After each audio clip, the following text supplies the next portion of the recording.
Tapi apa langkah-langkahnya ini yang belum jelas. Tetapi dari realitas kenyataannya sangat memprihatinkan. Ini adalah buku Syiah untuk membantah buku MUI. MUI mengeluarkan peringatan waspada terhadap pesatan Syiah. Oleh kalangan Syiah dibantah. Syiah menurut Syiah dikeluarkan oleh Ahlul Bait Indonesia, ormas Syiah resmi. Tetapi sayangnya dikasih sambutan oleh Menteri Agama. Ya, Menteri Agama kita ngasih sambutan justru membelain Syiah. Ada apa ini? Sementara buku MUI nggak dikasih pengantar oleh Menteri Agama. Aneh kan? Harusnya Menteri Agama melindungi umat Islam dari pengaruh Syiah. Tapi justru yang terjadi Menteri Agama membelain Syiah. Ada apa ini? Ini data ini. Sambutan Menteri Agama. Bahkan di Departemen Agama terakhir acara Syiah diresmikan.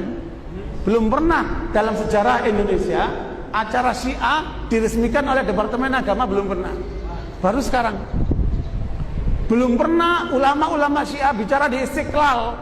Baru sekarang. Mereka sudah mulai bicara di Istiqlal. Artinya mereka sudah menembus wilayah pemerintah. Ya, berarti ini tanggung jawab kita umat Islam. Bagaimana kemudian mendesak pemerintah untuk membatasi dari pengaruh Syiah itu. Karena jelas Syiah menjadi ancaman buat umat Islam, ancaman buat negara. Tapi mengapa kemudian mereka masih menampung Syiah, melindungi Syiah, bahkan memberikan jalan kepada Syiah? Nah, ini menjadi tanggung jawab kita bersama.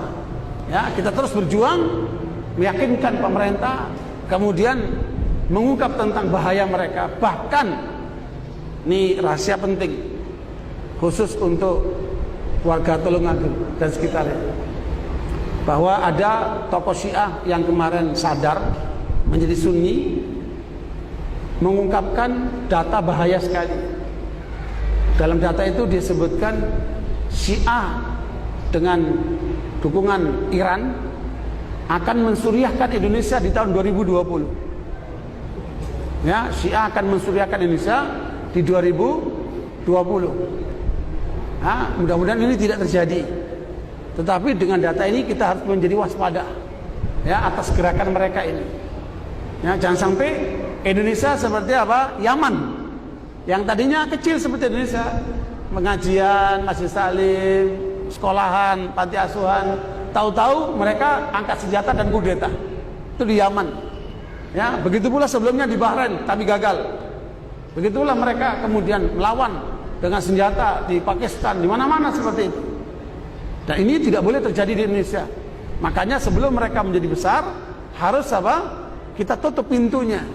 Ya, makanya penyadaran kita selama ini seperti ini adalah tujuannya untuk membentengi umat Islam Ahli Sunnah dari pengaruh Syiah. Mengapa?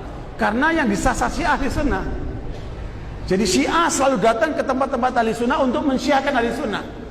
Harusnya bukan begitu. Kalau mereka mau dihargai, jangan mensyiahkan Ahli Sunnah. Syiahkan itu orang Hindu, orang Kristen, terserah kalian. Tapi jangan mensyiahkan Ahli Sunnah. Ketika mereka mencoba mensyiahkan Ahli Sunnah, kita akan hadapi mereka. Karena kita berkewajiban melindungi Ahli Sunnah wal Jamaah dari usaha penyesatan mereka itu.